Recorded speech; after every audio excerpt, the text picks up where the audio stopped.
এখানে মনে হয় আমাদের কিছু ভাই আছেন। সারা বাংলাদেশে আমরা যে সংখ্যালঘু রয়েছি তার 1% কিন্তু ওই ব্রাহ্মণরা নেই।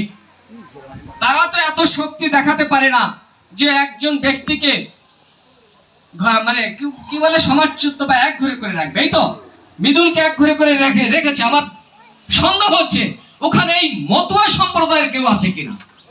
আমি এই জিনিসটি জানতে চাই। যদি এই মতুয়া সম্প্রদায়ের কেউ থাকে তাহলে আমার একটি পরামর্শ আছে। আমরা যেহেতু কেন্দ্রীয় মন্দির চালাচ্ছি ঢাকাতে এবং সারা বাংলাদেশে যাচ্ছি, আগামী সপ্তাহে সীতাকুণ্ডে যাব, কালকে দুটো প্রোগ্রাম করেছি, মাদারীপুর এবং গোপালগঞ্জে করেছি। আমরা অন্তত পক্ষে আইনানুগ কোন ব্যবস্থা নিতে পারি কিনা। আমাদের সুপ্রিম কোর্টের একদম স্বনামধন্য রাষ্ট্রপতি নিয়োগ দিয়েছেন, ওনাকে। ওনার কিন্তু প্রোটোকল, একজন ডিসির যে প্রোটোকল থাকে ওনার কিন্তু সেই প্রোটোকল, কিন্তু স্বাভাবিক ভাবে বসে আছেন, দেখতে পাচ্ছেন। উনি কিন্তু এখানে পুলিশ নিয়ে আসতে পারতেন, গার্ড নিয়ে আসতে পারতেন। তাই আমি বলবো সেই সমস্ত ভাইদেরকে যারা এই ধরনের কাজ করছেন, অনুরোধ থাকলো আপনার অন্তত পক্ষে যদি ব্রাহ্মণ থেকে নিশ্চয়ই তাদের লোক এখানে আছে, তারাও হয়তো আমাদের এই বক্তব্যগুলো রেকর্ড করছেন।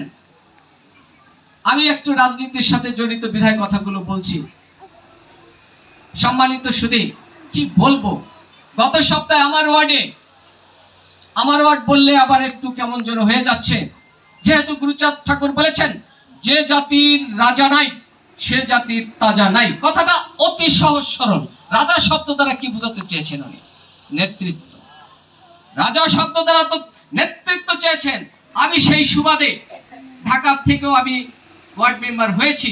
শুনলে অবাক হবেন, আমার ওয়ার্ডের একটি হিন্দু ছেলে অন্য ধর্মের একটি মেয়েকে বিয়ে করছে। বিয়ের আগে, এই গত সপ্তাহের ঘটনা, তাকে মাথা মুন্ডন করে চন্দ্রায়ন করতে হয়েছে। এই যে আমাদের সমীরণ যে কথাটি বলেছেন, আমি শোনা মাত্র ঢাকা থেকে এসেছি।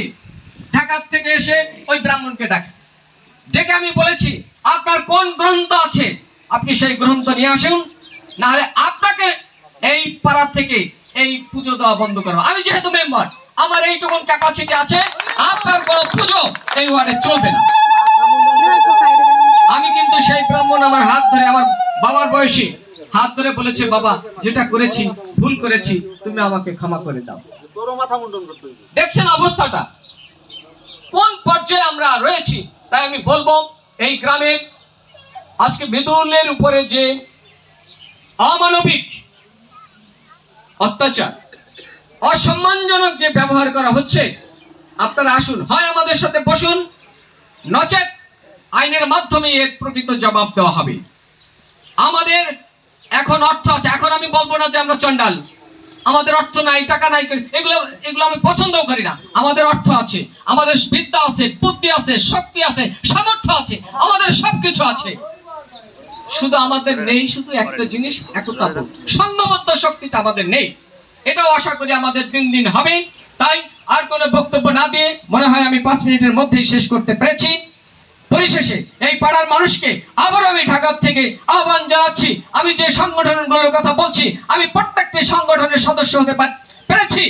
একজন মতুয়া ঘরের সন্তান হিসেবে আমি আপনাদেরকে আহ্বান করে যাচ্ছি, আসুন ওই সমস্ত সংগঠনের সাথে, সেগুলো কিন্তু ব্রাহ্মণদের সংগঠন, ওই সমস্ত সংগঠনের সাথে আপনাদের সাথে বসবো এবং আমাদের এই নীলামৃত নিয়ে, আমাদের গ্রন্থ নিয়ে, আমাদের এই মতুয়া দর্শন নিয়ে বসবো এবং আপনারা আপনাদের পুরোহিত দর্পণ, ব্রহ্মবৈবর্ত পুরাণ যত গ্রন্থ আছে সেটা নিয়েও বসুন।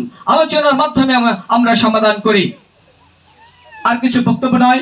পরিশেষে ঠাকুরের আশীর্বাদ আমাদের সকলের উপরে বর্ষিত হোক এবং মৃদুলের এই যে সাহসিকতা, তাকে স্যালুট জানিয়ে, ধন্যবাদ জানিয়ে আমি আমার বক্তব্য এখানে শেষ করছি। জয় হরিচাঁদ, জয় গুরুচাঁদ।